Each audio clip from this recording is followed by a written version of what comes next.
Hello મિત્રો, સ્વાગત છે તમારો ડે 12માં। આજે આપણે મહત્વના ટોપિક વિશે વાત કરશું, આર્ટિકલ 52 થી 62 સુધી, કે જેમાં તમારા 2 માર્ક્સ ક્લિયર થઈ જશે। તો કે રાષ્ટ્રપતિનું પદ આર્ટિકલ 52 ભારતના એક રાષ્ટ્રપતિ હશે।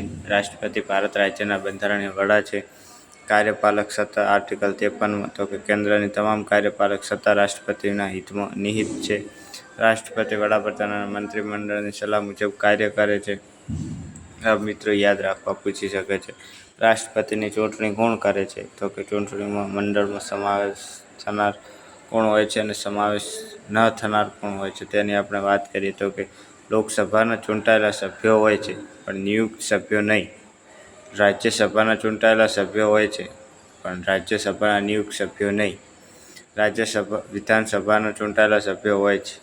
દિલ્હી અને પુડુચેરી વિધાનસભાના ચૂંટાયેલા સભ્યો। મિત્રો મોસ્ટ આઈએમપી, કયા રાજ્યના વિધાનસભાના ચૂંટાયેલા સભ્યો હોય? તો કે દિલ્હી અને પુડુચેરી। શું ના હોય? તો કે રાજ્યસભાના નિયુક્ત સભ્યો ના હોય, લોકસભાના નિયુક્ત સભ્યો ના હોય, વિધાન પરિષદના સભ્યો ના હોય। તો મિત્રો આ વસ્તુ ધ્યાનમાં રાખવી, આમાંથી પણ 1-2 ક્વેશ્ચન પૂછી શકે છે। આમાં આર્ટિકલ પૂછી શકે છે। હવે આપણે આગળ જોઈએ તો કે આગળ લાયકાતો કઈ, કાર્યકાળ કયો, શપથ અને મહાભિયોગ।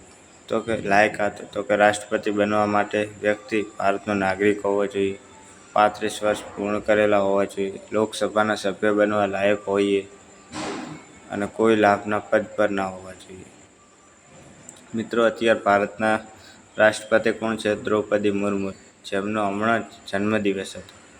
કાર્યકાળ આર્ટિકલ 56, રાષ્ટ્રપતિનો કાર્યકાળ 5 વર્ષનો હોય। એ કયા આર્ટિકલમાં? આર્ટિકલ 56માં કહેલ છે।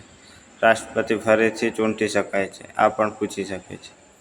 શપથ આર્ટિકલ 60માં, કે ભારતના મુખ્ય ન્યાયાધીશ રાષ્ટ્રપતિને શપથ અપાવે છે। મિત્રો પૂછી શકે છે, મોસ્ટ આઈએમપી ક્વેશ્ચન છે। મહાભિયોગ કયા કારણસર? તો કે બંધારણના ઉલ્લંઘન માટે। પ્રક્રિયા શું એની? તો કે સંસદના કોઈ પણ ગૃહમાં પ્રસ્તાવ 14 દિવસની નોટિસ વિશેષ બહુમતીથી પસાર। તો મિત્રો આ હતા લાયકાતો, કાર્યકાળ, શપથ અને મહાભિયોગ। હવે આપણે આગળ જઈશું કે જેમાં એની સત્તાઓ કઈ, તો એ કયા સત્તાઓ એમની પાસે હોય છે તો આપણે જોઈએ કે રાષ્ટ્રપતિની સત્તાઓ, તો કે કાર્યપાલક સત્તા, વિધાન સત્તા, ન્યાયિક સત્તા, આર્થિક સત્તા, કૂટનીતિક સત્તા, સૈન્ય સત્તા, આપાતકાલીન સત્તા। તો કે કાર્યપાલક સત્તા કઈ? તો કે વડાપ્રધાનની નિમણૂક, મંત્રીઓની નિમણૂક, રાજ્યપાલોની નિમણૂક, એટર્ની જનરલની નિમણૂક, સીએજી, યુપીએસસી, ચૂંટણી પંચ વગેરેની નિમણૂક। વિધાન સત્તા કઈ? તો કે સંસદનું સત્ર બોલાવે, સત્ર સમાપ્ત કરે, લોકસભા ભંગ કરી શકે, અધ્યાદેશ જાહેર કરી શકે। એ આર્ટિકલ 123માં છે।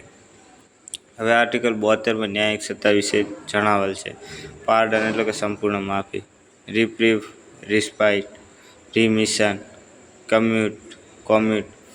હવે એની આર્થિક સત્તા શું? તો કે વાર્ષિક બજેટ રાષ્ટ્રપતિના નામે રજૂ થાય, મની બિલ માટે પૂર્વ મંજૂરી જરૂરી। કૂટનીતિક સત્તા કઈ? તો કે વિદેશી રાજદૂતોને માન્યતા આપે, આંતરરાષ્ટ્રીય કરારો કરે। સૈન્ય સત્તા કઈ? તો કે ત્રણેય સેનાના સર્વોચ્ચ કમાન્ડર। આપાતકાલીન સત્તા કઈ? તો કે આર્ટિકલ 352, 356 અને 360માં કહેલ છે। મિત્રો મોસ્ટ આઈએમપીઓ એક ક્વેશ્ચન પૂછાઈ શકે છે। રાષ્ટ્રીય આપાતકાળ, રાજ્યમાં રાષ્ટ્રપતિ શાસન અને નાણાકીય આપતકાલ। તો મિત્રો હવે આપણે આના એમસીક્યુ જોઈએ કે જે વારંવાર પરીક્ષામાં પૂછાય છે। રાષ્ટ્રપતિનું પદ કયા અનુચ્છેદમાં હોય છે? તો કે 52। કાર્યપાલક સત્તા કયા અનુચ્છેદમાં હોય છે? તો કે 53। રાષ્ટ્રપતિનો કાર્યકાળ કેટલા વર્ષનો હોય છે? તો 5। રાષ્ટ્રપતિ બનવા માટે ન્યૂનતમ ઉંમર કેટલી હોવી જોઈએ? 35। રાષ્ટ્રપતિને શપથ કોણ અપાવે છે? ન્યાયાધીશ। રાષ્ટ્રપતિની ચૂંટણી કોણ કરે છે? ચૂંટણી મંડળ। આર્ટિકલ 72 કઈ સત્તા સાથે સંબંધિત? સમાધાન સત્તા। અધ્યાદેશ જાહેર કરવાની સત્તા કયા અનુચ્છેદમાં? આર્ટિકલ 123। ભારતના ત્રણેય સેનાના સર્વોચ્ચ કમાન્ડર કોણ? રાષ્ટ્રપતિ। મહાભિયોગ કયા કારણસર થઈ શકે? બંધારણના ઉલ્લંઘન માટે। આર્ટિકલ 352 શેના વિશે છે? તો કે રાષ્ટ્રીય આપાતકાલ। આર્ટિકલ 356 શેના વિશે? તો કે રાષ્ટ્રપતિ શાસન। આર્ટિકલ 360 શેના વિશે છે? તો કે નાણાકીય આપતકાલ। મની બિલ માટે પૂર્વ મંજૂરી કોણ આપે? તો કે રાષ્ટ્રપતિ। રાજ્યપાલની નિમણૂક કોણ કરે? તો કે રાષ્ટ્રપતિ। પ્રથમ ભારતીય રાષ્ટ્રપતિ કોણ હતા? રાજેન્દ્ર પ્રસાદ। અને અત્યારના કોણ છે? દ્રૌપદી મુર્મુ। મિત્રો આ પૂછાઈ શકે છે ક્વેશ્ચન। રાષ્ટ્રપતિનો કાર્યકાળ કયા અનુચ્છેદમાં? અનુચ્છેદ 56। રાષ્ટ્રપતિની શપથ કયા અનુચ્છેદમાં છે? અનુચ્છેદ 60। રાષ્ટ્રપતિની ચૂંટણી કયા અનુચ્છેદમાં છે? અનુચ્છેદ 54. રાષ્ટ્રપતિ ભારતના કયા પ્રકારના વડાપ્રધાન છે? બંધારણીય વડા.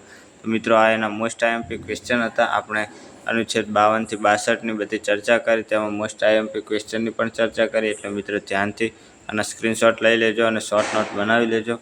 આમાંથી 1 થી 2 ક્વેશ્ચન આવી શકે છે. તો હવે આપણે ડે 13માં વધુ કંઈક વાત કરશું, જેથી તમારા બીજા માર્ક્સ ક્લિયર થાય બંધારણ માટે. મિત્રો બંધારણ મોસ્ટ આઈએમપી છે એટલે ધ્યાન રાખવું. તો મળીએ નેક્સ્ટ વિડીયોમાં. Thank you.